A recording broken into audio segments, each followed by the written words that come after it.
Et bonjour à tous, ravi de vous retrouver pour l'émission du vendredi 13 janvier 2023. On se retrouve avec un BTC qui a poussé plus 4% hier suite aux résultats donc du CPI qui étaient tout juste les résultats attendus pour l'inflation. On n'a pas eu ni de bonnes surprises ni de mauvaises et ça a permis à BTC de s'envoler à 18 825 $.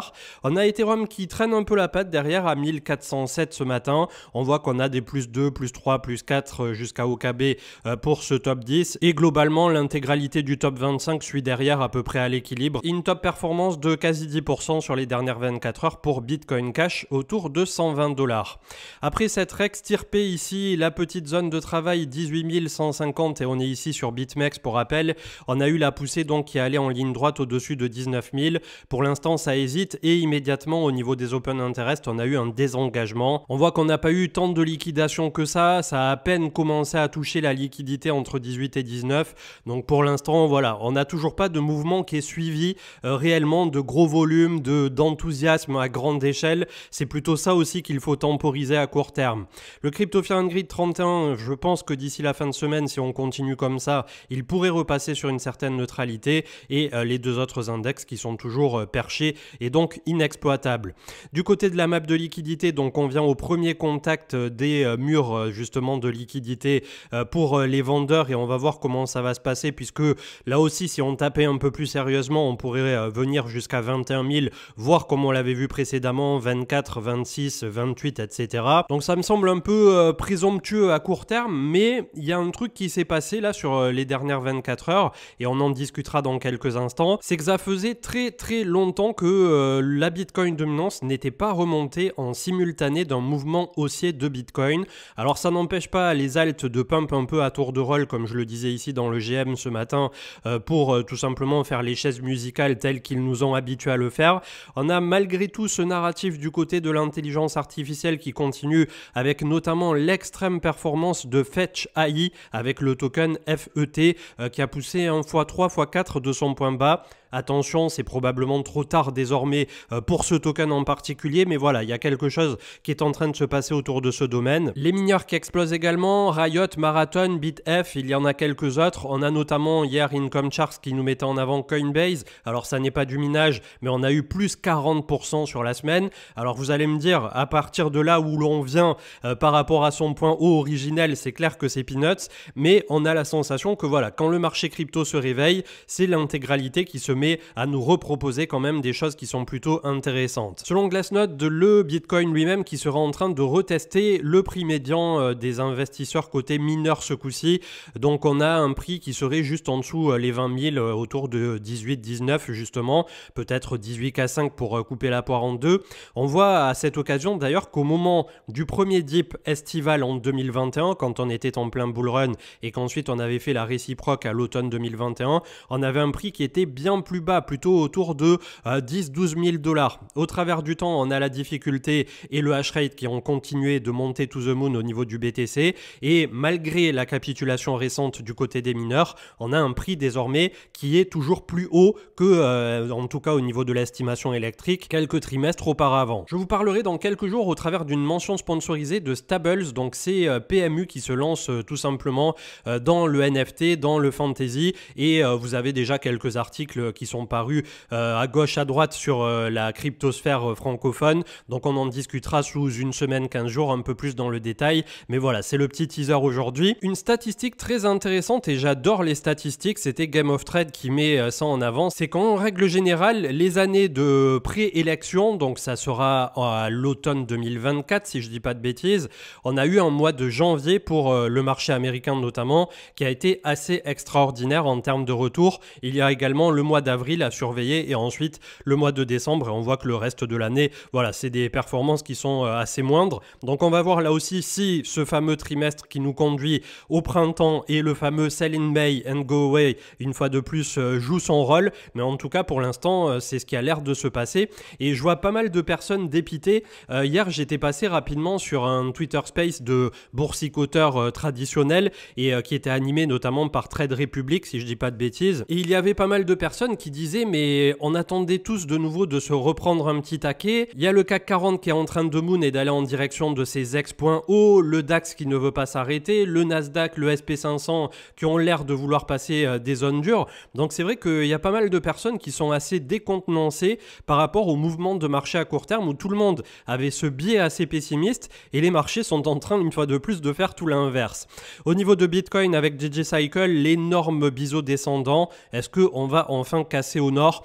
Comme je vous dis, ça semble assez timide à court terme pour se payer le luxe d'avoir un rallye haussier digne de ce nom qui nous conduirait entre 25 et 30 000 sous un trimestre ou un semestre. Je pense qu'on aura besoin de faire encore le yo-yo, de tricoter et on verra à cette occasion si les vendeurs arrivent à nouveau à reprendre la main, la polarité et à aller visiter plus bas que les 15 500 actuels puisqu'on se pose de plus en plus la question de si effectivement on ira faire un nouveau point bas. Un nouveau milestone important, c'était Sébastien Derivo qui mettait ça en avant sur Twitter pour la Société Générale au travers de Forge qui a fait un prêt donc collatéralisé du côté de MakerDAO à hauteur de 7 millions. Donc ça a été spoté par MakerDAI Bot. On va voir ce que ça donnera là aussi, mais la Société Générale qui est en train voilà, de faire ses premières opérations dans la finance décentralisée. C'est assez fou de le dire. Rien que de le dire, j'ai l'impression qu'on vit déjà une dystopie financière et bancaire, mais ça fait aussi plaisir. Connor Ryder qui mettait en avant donc les shares qui ont été prises par le CBETH de Coinbase au niveau des produits dérivatifs. Petit à petit, ils sont en train de se faire une place. Et au Q3 2022, ça représentait 8% de leurs revenus. Le Q4 devrait être plus haut et le Q1 2023 aussi. L'inflation, donc, je reviens pas dessus, ni une bonne ni une mauvaise nouvelle. Ça a été un peu un non-événement, mais on a eu beaucoup de volatilité au moment où les chiffres sont parus. Le Bitcoin a oscillé assez rapidement entre 17 008, 17 009 à 18 500. Pour l'instant, les acheteurs ont l'air de voilà, tenir la barre en tout cas à très court terme, mais je me méfie du retour de bâton puisque, comme je vous le disais, de par le désengagement, le désintérêt institutionnel, rien n'est gagné. Unfolded avec Nexo qui est sous investigation du côté de la Bulgarie pour du blanchiment d'argent et tout ce qui est taxes qu'ils n'auraient pas payé. On va voir ce que ça donnera, mais il y aurait eu une descente assez conséquente des forces de police et de contrôle au niveau de la Bulgarie pour Nexo. AAV avec Eurosniper qui est sur le support long terme, c'est exactement ce que je vous disais hier en fin d'émission sur l'analyse technique. Donc RAS de ce côté-là, mais j'aime bien quand même avoir un point de vue voilà, qui vient me confirmer que j'ai pas trop dit de la merde entre guillemets. Vincent Gann avec le marché action, les performances, les titres des secteurs bancaires. Vous avez notamment construction, auto, luxe, conso discrétionnaire. Donc là avec le SP500 et tout qui était dans le vert hier. Donc clairement une fin de semaine qui se passe plutôt pas mal pour la bourse avec là aussi cette anticipation pour le marché US finalement du fait qu'on soit sur un soft landing. C'est exactement ce que je vous disais hier dans mon premier post ici. On aurait pu partir immédiatement à la cave 16 000 $ sur Bitcoin si on avait eu un mauvais résultat. Si on avait eu un très bon résultat, on se téléportait là sur les 48 heures à 20 000. On a fait un entre-deux et on est à 19. Donc je suppose qu'en ce moment, on est plutôt voilà, dans les clous de ce qui est en train réellement de se dérouler sur le marché. Au niveau du crypto total, donc on est au contact de la moyenne mobile 20, 860 milliards. Si jamais ça pousse, on ira visiter les 958 à 1000 milliards, le compte rond psychologique. Les alts qui sont bloqués, eux, sur les 500 milliards et pas qu'un peu bloqués puisque c'est moyenne mobile 200 cumulé à la moyenne mobile 20. Si jamais ça passe, on ira visiter pour les alts 100 milliards de plus autour de 600 et ensuite on a le véritable pivot long terme autour de 700. Donc vous voyez finalement c'est un peu les comptes ronds du côté des centaines de milliards pour le marché crypto. Le Bitcoin donc qui est en train pour la deuxième fois depuis octobre 2022 d'essayer de percer moyenne mobile 20 hebdomadaire. Si jamais ça passe, on pourrait aller visiter la moyenne mobile 200 jusqu'à 24 400. Le vrai pivot bull long terme de marché se trouvant plutôt aux abords des 30 000 $. Le CAC 40 à plus 1%. Le Nasdaq hier à plus 0,50. On a le SP500 qui a clôturé dans le vert à 3 983, tandis que le S1, le futur, est à 4000 tout rond. Aujourd'hui, vraiment, c'est 0,00.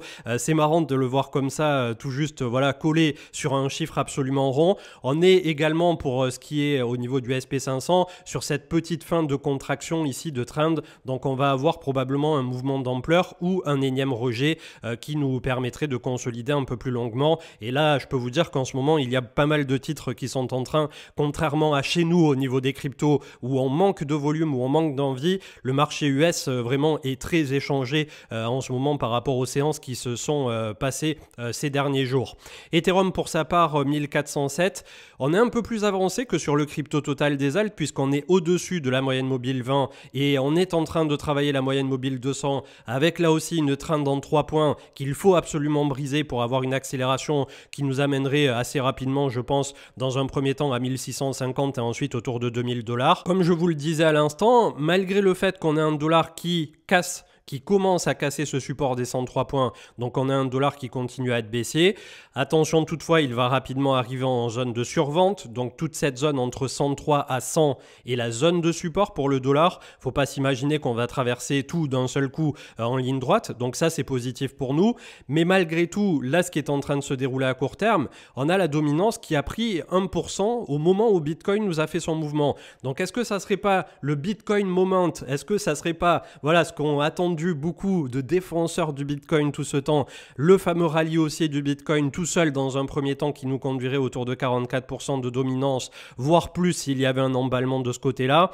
En tout cas, voilà, ça fait très longtemps qu'on n'avait pas constaté un mouvement de Bitcoin haussier suivi aussi de la dominance et malgré ce, là on peut constater que les alts continuent de nous faire leur petit truc, donc il n'y a pas véritablement de surprise, mais il y a quelque chose qui est en train de se tramer et on peut toujours se faire surprendre sur le marché crypto comme on l'a vu ces 2 dernières années. Comme je vous le disais en début d'émission, on a les sociétés liées de près ou de loin à la crypto mais surtout au mining qui sont en train de pousser. Donc on a Hive Blockchain qui nous pousse là depuis 2 semaines de 1,34 $ à 3,18 $. On était sur un support long terme aussi sur toute cette zone de travail qui n'avait pas été vue depuis 2020. On a Marathon Digital qui est en train aussi d'opérer un sacré rebond depuis les 3 $. Nous sommes à 7 et attention, ça va rapidement se corser. On a Hut Mining 1,43 $, qui est en train d'essayer de réclamer son ex-support ici qu'il avait cassé et une très belle déviation si jamais on y arrive puisque il y a la moyenne mobile 20 hebdo juste au-dessus autour de 1,55 $. Rien à voir avec le mining ou le reste, mais on a Fetch AI contre le Bitcoin là aussi qui est en train de nous pousser un truc extraordinaire. Comme je vous le disais tout à l'heure, désormais le risque récompense n'est plus là, donc faites attention à vous. ETHE qui est en train de rebondir, donc c'est le Grayscale Ethereum Trust. Est-ce qu'on va échouer au niveau de la moyenne mobile 20 à nouveau? On voit que depuis tout ce temps, depuis la descente, à chaque fois c'est ce qui a bloqué. On a Riot aussi pour tout ce qui est mining, donc une fois de plus vraiment c'est des industries à surveiller puisque le jour où tout repartira, il y a des perfs assez mirobolantes à faire de ce côté-là. On peut le voir au dernier bull run, on était quand même passé en mars 2020 de 53 centimes à hauteur de 79 $ pour Riot. Donc on ne fera pas à nouveau le même genre de performance, mais comme d'habitude ça permet un peu voilà, de regarder ailleurs et de se diversifier. Pour terminer au niveau des minières, toujours contact de la moyenne mobile 20 à 2,80, Canaan qui propose également du matos et on a enfin Coinbase qui était bel et bien en train de reprendre donc ce petit support ici qui avait été pété autour de 40. On aura la moyenne mobile 20 pour Coinbase autour de 55 $ et ensuite on aura des targets intermédiaires 83, 115 avec cette mèche qui finalement nous séparera d'une véritable accélération plus tard. On voit aussi à cette occasion que sur le mois en cours là, alors qu'on est à peine le 13 janvier, on a déjà plus de volume que sur les 2 mois précédents. Donc je suppose que Coinbase, de par les coupes budgétaires qu'ils ont faites et depuis tout ce temps où depuis l'introduction en bourse ça a été laborieux pour ne pas dire autre chose, hein, on a vraiment eu la goutte au front, c'est doucement mais sûrement en train de se poser donc pour la première crypto-bourse américaine qui a été introduite justement en bourse. Allez, j'en passe un petit dernier au niveau des alts puisque je vais pas faire voilà, de l'analyse technique pendant 3 jours et je préfère en donner un petit peu tous les jours qu'à chaque fois après partir demi-heure sur l'analyse technique et que ça devient barbant pour tout le monde. C'est IXEC RLC qui est soutenu par le phénomène en ce moment autour de l'intelligence artificielle, bien que ça soit plutôt le cloud computing, donc tout ça qui est calcul décentralisé, etc. Donc là, on avait une belle configuration, un support qui a été défendu après une déviation assez monstre d'ailleurs mi-juin, on était à 56 centimes, le support était autour de de 75,80. On avait une zone de polarité qui est en train d'être cassée ces derniers jours à 1,35 et l'accélération là qui pourrait aussi se faire du côté de IXEC RLC. Le BLX donc qui a clôturé hier à 18 851 au-dessus de la moyenne mobile 20. Il faut désormais franchir avec panache les 19,5 à 20 000, aller chercher pourquoi pas sur ce premier trimestre 2023 les 25 000 tout en ayant bien en tête que les vendeurs vont défendre becs et ongles toutes ces zones pour essayer à nouveau tout simplement de continuer cette trend baissière telle qu'on l'a eu depuis le début. Impulsion baissière, contraction comme ça, on revient un peu tester à peu près 38 à 50% du mouvement baissier. Impulsion baissière, petite contraction où on se dit oui bon ça pourrait être le bottom, impulsion baissière, ça pourrait être le bottom, impulsion baissière jusqu'au jour où on n'a plus suffisamment de jus justement pour les vendeurs et ça finit par se transformer par un double creux comme ça qu'on valide au niveau de la cassure, petit pullback, on vient chercher la moyenne mobile 200 et ensuite on fait exactement pareil que ce qu'on a fait pendant la descente en sens inverse mais à la hausse et lorsqu'on aura complètement renversé la polarité, je suppose d'ici un an et demi de temps quand on se calque par rapport au halving, ensuite là on peut parler de bull run quand il y a absolument tout qui se remet à monter de manière frénétique. Je vous souhaite une excellente journée et n'oublions pas aussi que le gold, tiens, je vois ça en positif dès le matin à 1900 $ l'once, est en train de continuer de pousser. Alors le dollar ayant encore reculé, est-ce que c'est le dollar qui recule et du coup le gold qui monte mécaniquement? En tout cas, il y avait quand même un mouvement à choper puisque 1600 à 1900 $ l'once, ça n'est pas rien pour le gold et on a un mur en haut autour de 2077 pour son ATH. On verra si on se retrouve ce week-end, s'il y a des choses à dire, sinon au plus tard lundi. Et pour ma part, je vous souhaite une excellente journée, un excellent début de week-end et je vous dis à plus tard. Ciao ciao.